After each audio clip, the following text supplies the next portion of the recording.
Hi, welcome back to the channel, Alice Chalmers 59. Today we're going to be doing some real-life measurements and a quick how-to on a dial caliper. Now, just your basic reading here. You always want to make sure you're at 0. So we're not quite there. So we're going to go ahead and zero in this caliper. Okay, then we want to open it up and we want to make sure that the faces of these jaws are clean. So I'm going to wipe that down with a clean rag real quick so we get an ultra super accurate reading. These are also known as the guessometers. So what we're doing is we're rebuilding a differential in a 1960s Alice Chalmers 160 brush hog. It's a 6-foot cut, rated up to I think 80 horsepower. So it's a pretty good sized brush hog. It's pretty stout. So your readings here are these little numbers are tenths, and you get up, there's your inch. So if it were right here, make sure you can see that, that would be 1.1. okay, now if it were past that line, see that line there, it would just be 1.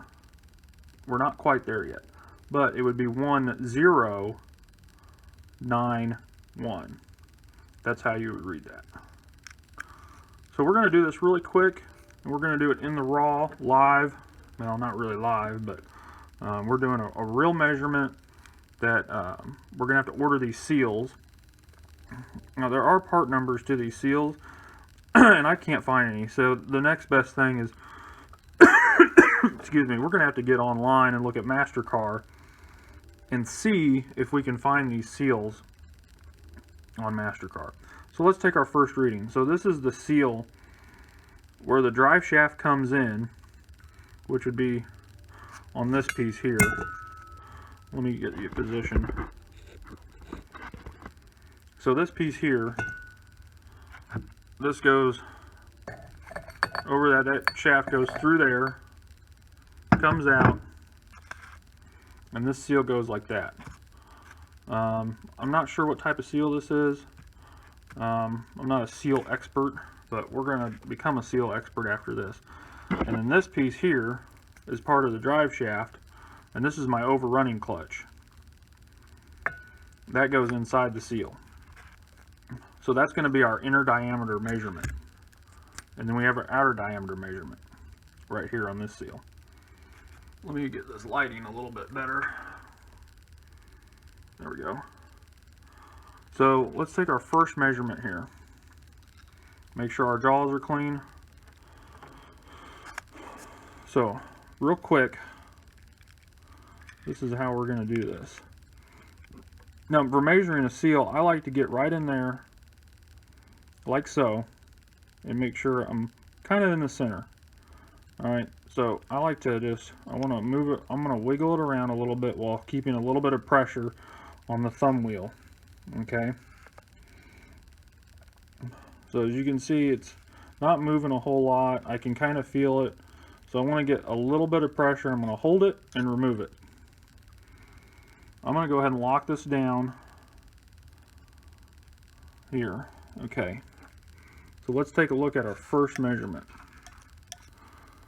So we've gone past the 1, we've gone past the 2. Okay, so then we got, this is your tenths. So 1, 2, 3, 4, and 5. So that's 5 tenths. So I'm going to go ahead and write this down. So we're at 2.5. So that's 2.5 inches. Pretty explanatory there. And we are past the mark. I can see the mark. So we're not 2.409. We're right at it. So we know it's 2.5. The next step is reading this scale. So we've gone, so the larger marks, so the 10, 20, 30, that's your thousandths. I'm sorry. That's your hundredths. My mistake. And then the lines in between are thousandths. So next, what we have to do is we're before the 10. So there's 10, 9, 8. So this would be 2.508. 2.508. So I'm going to go ahead and write that down. 8. So we're probably going to be getting a seal that's right at 2.5 inches is what I can come up with. That's it's going to be a press fit, so whatever we can find closest to that. We don't want it oversized, but we don't want it undersized where it's spinning in there. So that's our outer diameter for our seal. Go ahead and write that down. The next thing we're going to measure is the inner diameter of the seal. So I know this is really rusty right here, but it's the shiny part.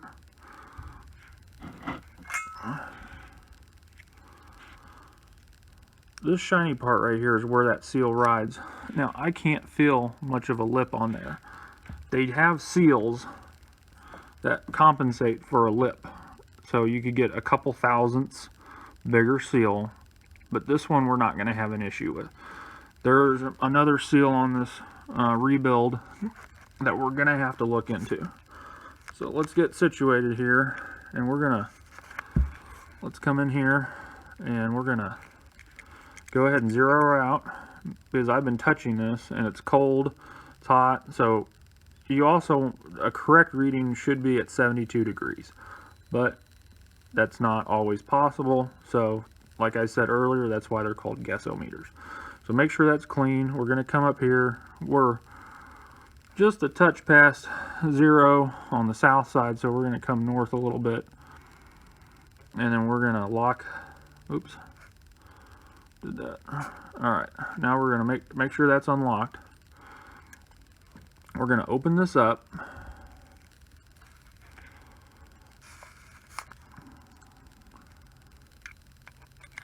We're going to come right in here, move it around a little bit. I'm looking at the sides here to make sure I'm really on that shiny part.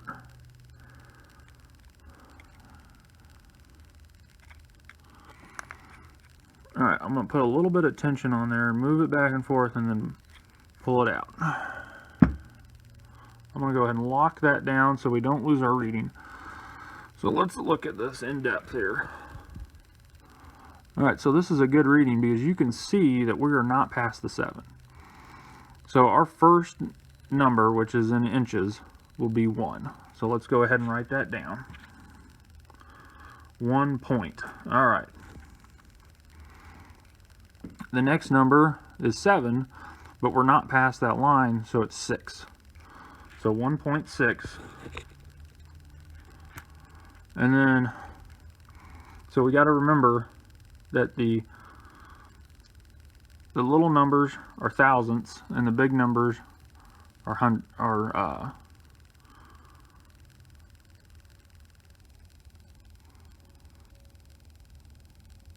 I just lost my train of thought. Hundredths and thousandths. Okay, so we've got thousandths, hundredths.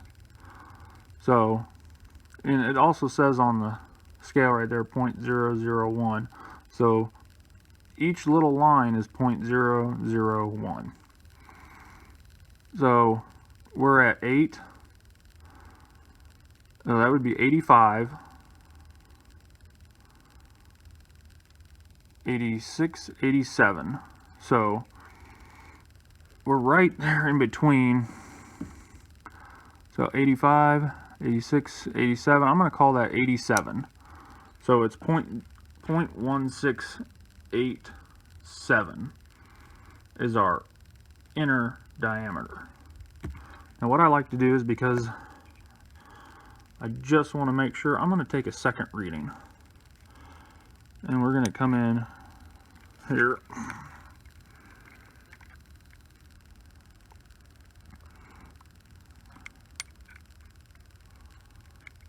Make sure we're squared up, and it looks like we're getting the same reading.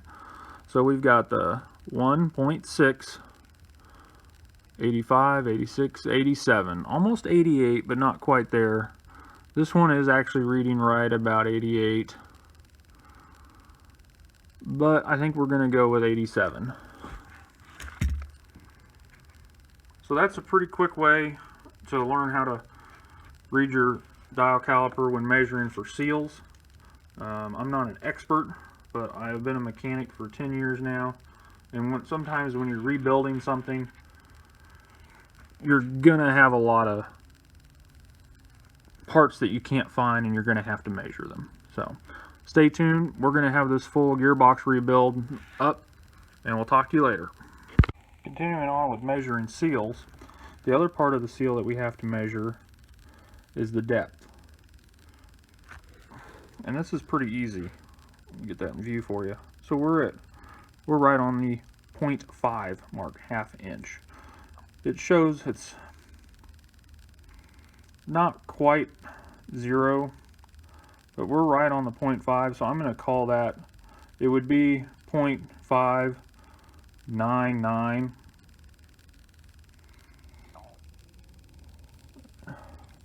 Well, we're on the mark. So you could technically say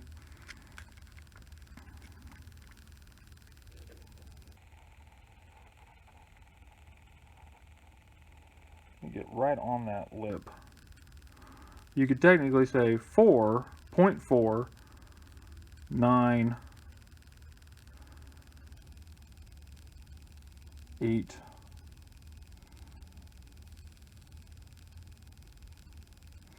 I'm going to go with a ½ inch. That's pretty close. So when measuring seals, the best thing to do, what I found, is go to MasterCar, and I'll put a link in the description below, and follow their diagrams to measure a seal. It's pretty easy.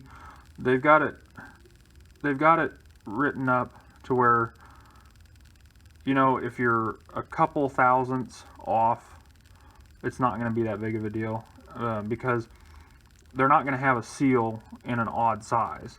Sometimes they might. Now don't hold me to that, but they might have an odd size seal, and you're probably going to end up getting the one that's closest on the larger side of the seal. So, all right, stay tuned for more video. Thanks.